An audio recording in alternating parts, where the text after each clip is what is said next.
Ako si Jesus Kristo, at ngayon ay sisilipan natin ang isang matinding katotohanang nakatago sa likod ng mga ngiti at perpektong imahe na madalas ninyong nakikita. Hindi lahat ng taong nakangiti ay masaya.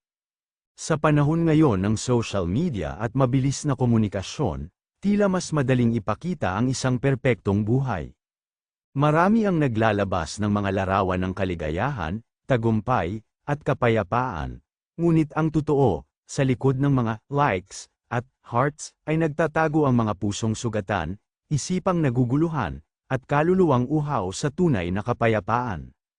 Ang bawat isa ay may maskara, isang persona na ipinapakita sa mundo, ngunit ang totoong ako ay nakatago sa likod nito.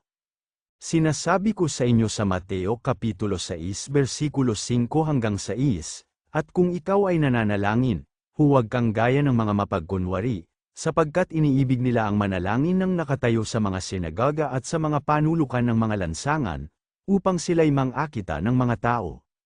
Katotohanang sinasabi ko sa inyo, tinanggap na nila ang sa kanila'y ganti.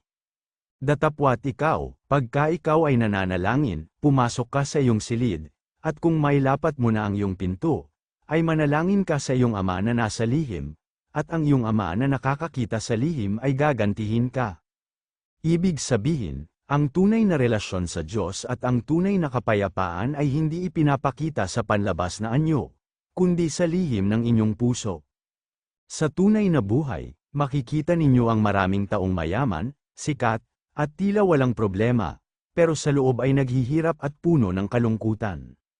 Marami ang nagpapanggap na masaya para lang matanggap ng lipunan, para lang hindi husgahan, o para lang itago ang kanilang tunay na nararamdaman. Ang patuloy na pagpapanggap ay nakakapagod, at ito ay parang mabigat na pasanin na unti-unting sumisira sa inyong kaluluwa. Ang kalungkutan, stress, at depresyon ay laganap dahil maraming tao ang naghahanap ng kaligayahan sa maling lugar, sa materyal na bagay, sa pagkilala ng tao, o sa panlabas na validation. Ngunit ang tunay na kaligayahan at kapayapaan ay hindi matatagpuan sa mga panlabas na bagay. Ito ay nagmumula sa loob, sa isang puso na nakikiisa sa akin.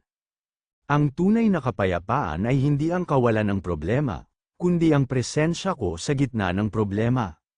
Kaya't huwag kang magpanggap, hayaan mong makita ko ang tunay mong sarili, ang iyong mga luha, ang iyong mga takot, at ang iyong mga pagkukulang.